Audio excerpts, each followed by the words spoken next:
And welcome everybody to the MTG DeaLS Legacy Free Emerald MOX Tournament. This is the top 4 now. On the left, we have Mr. Joe Cisneros playing Bant. And who do you have on the right, Joe? We have Winston Rulz playing Burn, straight up. This is the Austin Yost stock list. Stock. Yeah, here, 17 mountains, 2 barbarian rings, and then like 4 of everything. 4 of everything. That's one way to go. Easy deck building right there. Yeah, there you go. I mean, I think this is as far as the burn decks are concerned, is really the strongest build. Sure, you can go with the wasteland, the fetch land, Grimlavamancer, but with all the rug tempo decks and stifles running around, it just seems like not what you want to be doing. Yeah, yeah. Well, why do you think that would be the best version there? What do you think's interesting or impressive? Well, I mean, I think you get a lot of mileage out of stuff like Spark Elemental because it doesn't commit another spell. You can just recur it again. Say you run it out turn 2, your turn 3 move will be most likely just unearthing it and sending another bolt at their head. So it's a really good card advantage for red. So that's what. And then the rest of the list: Fire Blast, Flame Rift, off. So it's all all the singleton mana, the 1cc Domu, and so I mean this seems like it's the most consistent. Only the weak, I guess, aspect of the burn deck is something like Figure of... I mean, I think the weakest card in there is something like Figure of Destiny. It's a good mana dump. Well, if you have extra mana, you can sink mana into it. And but it seems to be like, when they're at 3 or something and you need an awesome top deck, that Figures is just not it. Yeah, that is very true. And it looks like we are about to be off. I did not see who won the die roll.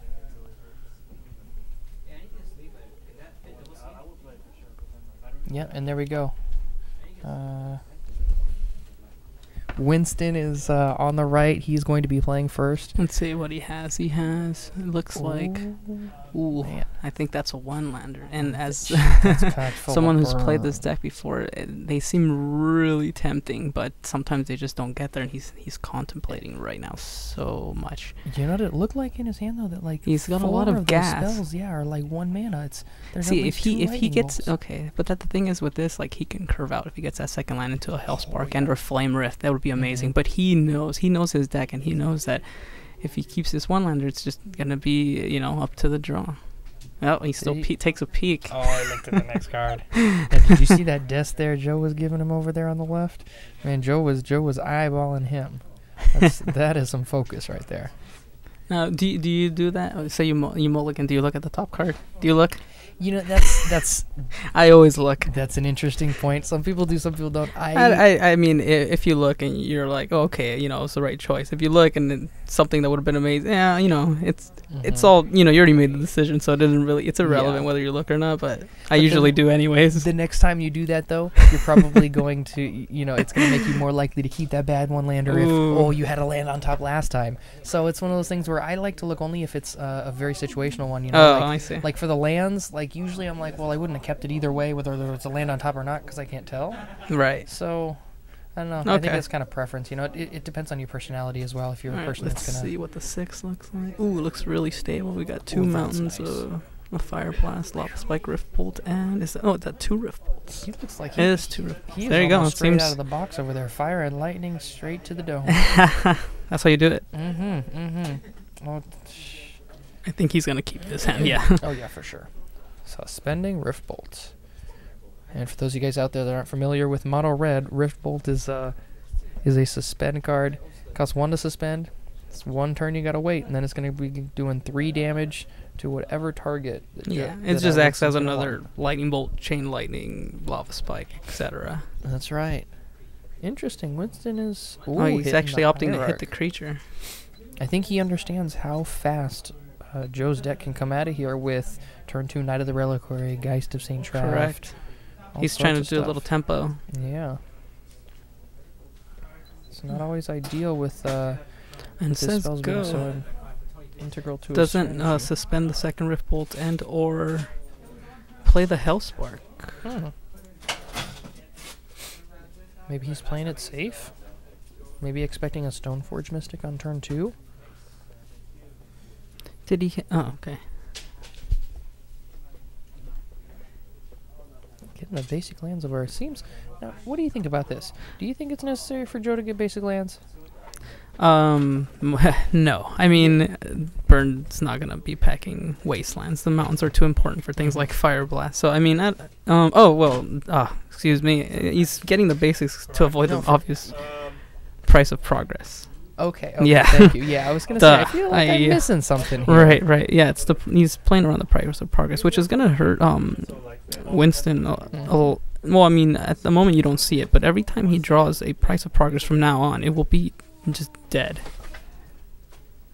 Yeah, I mean, that's to say, the later we get in the game, the less dead it'll be, because he's bound to draw some sort of dual land that's going to deal 2 damage off that price of progress. Okay.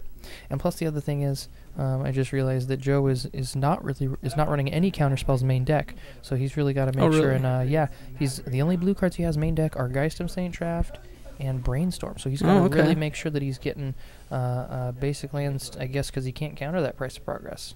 Right. Some Bant So decks it's gonna be really important for him to avoid as much damage from those price. Yeah, some Bant decks will be packing, Daze and Spell Pierce and Force of Will, but Right. he is not. Is that a Savannah? It looks like a Savannah. I'm surprised he didn't get the basic island off of that Misty Rainforest.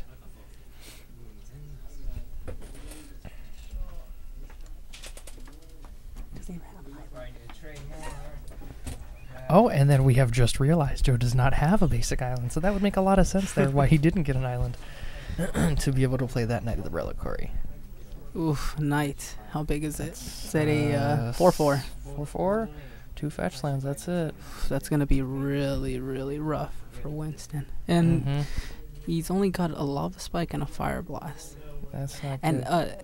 Interesting, I mean, you'd think he maybe just try to go for the Fire Blast on the Knight, but he doesn't know that Joe isn't packing any type of counter magic. Yeah. And that would just be very bad. Yeah, I mean, the resources you dedicate to actually cast the Fire Blast. Oof, he's doing it. I think he's going to go for it anyways. He did it. Oh my gosh, I don't know about that one, because it seems perfectly fine. The clock is just too much with Knight of the Reliquary. Yeah, I mean, at that point, it's force. That's 5 turns, and I mean, in theory, Winston should be able to kill him in 5 turns, right? Not with his hand. Very true. Okay. Ugh, follows it up with another Knight of the Reliquary. Yeah. This is gonna be really rough. I mean, Winston had the extra lands. This deck only really needs 2 to work off of. It is very true. What did he draw? Is like is there a Keldon Marauders in his hand? I know he has a price, and I was saying earlier, had it been 3 dual lands in play as opposed to just the 1, seems. Well, that looks like it's another Fire Blast. Oh man. At this point, no lands. Getting rid of your 2 mountains, the only 2 mountains you have, and wow, I don't know. And it looks like Joe over there has a pretty good grip of cards. Yeah, he's got 3 cards. Yeah, 4? It seems really bad shape for Winston. I don't know. Yeah, it seems. Yeah, I got a chance to see Joe play earlier in the rounds. I think he's just gonna straight up do it. But I mean, at this, I'm sure he floated 2 mana right before he did that, though. He's gonna just cast the Did you see what happened there? Did you, Joe? He hesitated there. He wanted to give the illusion of counter magic, it seems. So I think that's a pretty good move. Why he didn't just straight up do it? I'm sorry. What was Winston's other card? I thought it was a Keldon Marauders, or it was it's Price of Progress. I guess he just figured it wasn't even worth casting it. Yeah. For 2 damage. Ooh, there's the scavenging ooze. Gain some life. This game is. Seems like Joe's just running away with it at this point. Yeah. I mean Winston was able to keep him off the 2 knights, but there's just too many threats. Yeah, that's one of the problems with mono red, is that it's very difficult. It's very ill-equipped in dealing with, like, even a turn 2, say 4/5 Goyf. It's just not gonna be a fun time. Right. What the deck does, it beats up on seemingly the Maverick decks and the Rug Tempo decks, but. Seems like it's those also sometimes those are just the draws you get. True. I mean, do you think that if he would have just opted just straight burning his opponent and drops a GT, that's gonna gain some more life there. I would venture. Yep, the game is over. Scoop. Wow. That was as beaters do. So over on Joe's side, we have a variety of spells over here to bring in. He's got a singleton Chase the Mind Sculptor. That's very interesting. I've never seen a singleton in the board before. He's got Crucible Overworlds, I doubt is coming in. Anything relevant against burn. It looks like Circle of Protection Red is about it. Oh, that's good enough. Yeah, that's you only need the one, right? You gotta find it. I mean, he's got. Does he have Enlightened Tutor in there as well? Of course he does. Yeah, he has the Enlightened Tutor package for the COP, COP Red. Over on Winston, I mean, again, it's a pretty stock sideboard, but I'm going to assume he's bringing in 2 Sulfuric Vortex to stop things like GT and or Batterskull. And that says everybody loses 2 or deals 2 damage on each of their upkeeps, and no one can gain life. That's right. All right. Correct. If he let's see, the thing is, you said that Joe is actually only playing Brainstorming Geist as his form of blue, right? Now, Winston does have access to Pyroblast and Red Elemental Blast, 5 of them in the sideboard. Well, not 5 collectively. 4 in 1, yeah.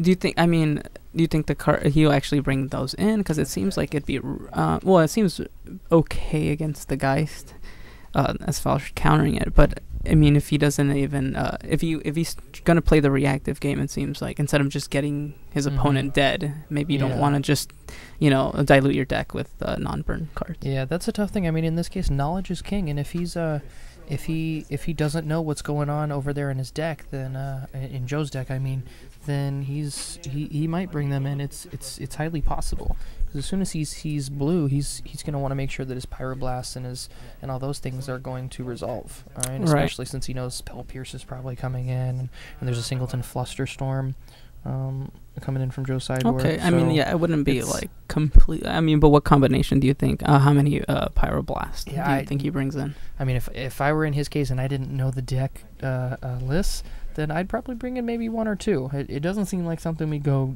all in on, though. Right.